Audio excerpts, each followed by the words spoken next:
এই কুমিল্লার আশেপাশে সব হচ্ছে আমার নানা আর দাদা, কারণ আমার দাদার বাড়ি পরমতলাতে, তো আমার জন্ম হয়েছে আবার ঢাকায় ড্যামরাতে, আমার স্থায়ী অস্থায়ী হয়ে গেছে আবার ঢাকাতেই। তো কুমিল্লারে ধরতেও পারি না, ছাড়তেও পারি না। দাদার বাড়ি, নানার বাড়ি, সব নানাদের জায়গা, একটা প্রাণের জায়গা। কুমিল্লার মানুষ খুবই ধর্মপ্রাণ, ধর্মভীরু। আল্লাহ তুমি কবুল করো। আমরা এখানে যেমনি একত্রিত হয়ে বসতে পেরেছি, জান্নাতেও যেন একসাথে এমনি থাকতে পারি। আল্লাহ তুমি তৌফিক দাও। আসেন আমরা আল্লাহর নামের 3টা তাকবীর দেব। রাব্বাকা ফাকাব্বির, glorify the name of your lord. তোমার রবের নামের বড়ত্বের ঘোষণা দাও। ভাগাভাগি করে দেব, কি বলেন? প্রথমে বিবাহিতরা দিবেন, তারপরে অবিবাহিতরা দিবেন, তারপরে সবাই মিলে দিবেন। কেন এরকম দেয় মিজানুর রহমান আজহারী? কেন দেয়? দেয় আপনাদেরকে একটু চাঙ্গা করে তুলবার জন্য। অন্য কোনো সিগনিফিকেন্স এখানে নাই। একটু চাঙ্গা হয়ে উঠবেন সবাই। আল্লাহর নামের তাকবীর দিলে একটা ইমানি ঝাল চলে আসে দেহের মধ্যে, ঠিক কিনা? এই আল্লাহু আকবারটা আপনাদের কাছে যত ভালো লাগে, ইসলামের বিপক্ষের শক্তিদের কাছে তত ভয় লাগে। ওরা এটা সহ্যই করতে পারে না।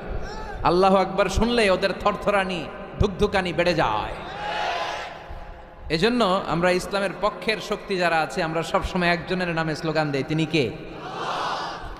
তো প্রথমে যারা বিবাহিত আছেন তারা পড়বেন তাকবীর, এরপরে অবিবাহিতরা, এরপরে সবাই মিলে। শুরুতে বিবাহিতরা রেডি হন। বিবাহিত কারা কারা আসছেন দেখি তো একটু। অনেক আসছে, আলহামদুলিল্লাহ আলহামদুলিল্লাহ। হাত নামান। অবিবাহিত কারা কারা আসছো দেখি। এই যে 2 হাত করে তুলতেছে, এরা সবসময় সংখ্যা বাড়াতে চায় আর 2 হাত করে তোলে। দেখা যাবে দেবিদ্বারের বিবাহিতদের পারফরমেন্স ভালো হয় না অবিবাহিতদের। শুরুতে বিবাহিত ভাইরা রেডি হন। আমি পড়বো লিল্লাহে তাকবীর, আপনারা পড়বেন আল্লাহু আকবার। শুরুতে বিবাহিতরা রেডি, তাকবীর পড়েন। বিবাহিতরা পড়েন লিল্লাহে তাকবীর। মাশাআল্লাহ তাবারাকাল্লাহ। এবার অবিবাহিতদের পালা। অবিবাহিতরা কাশি দিয়ে গলা ঠিক করে নিতেছে। অবিবাহিতরা রেডি? দেখি তোমাদের পারফরমেন্স কেমন হয়। পড়ো লিল্লাহে তাকবীর। মাশাআল্লাহ, এদের পারফরমেন্স ভয়ঙ্কর, ইমানি চেতনায় উদ্বুদ্ধ। আল্লাহ এই প্রাণ ঢালা উচ্ছ্বাসগুলোকে তুমি ইসলামের খাতিরে কবুল করে নাও। এবার আমরা সবাই মিলে 3 তাকবীর। কয় তাকবীর? এক একটা তাকবীরে যাতে এই প্যান্ডেল কেঁপে ওঠে। পারা যাবে মুসলমান? পড়েন লিল্লাহে তাকবীর, লিল্লাহে তাকবীর,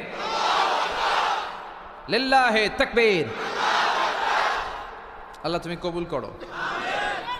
আসেন আমরা সরাসরি মহাবিশ্বয় মহাগ্রন্থ আল কোরআন আল কারীম থেকে কথা শুনি। আমি আপনাদের খেদমতে আমার খুতবার শুরুতে সূরাতু আল মুলকের একটা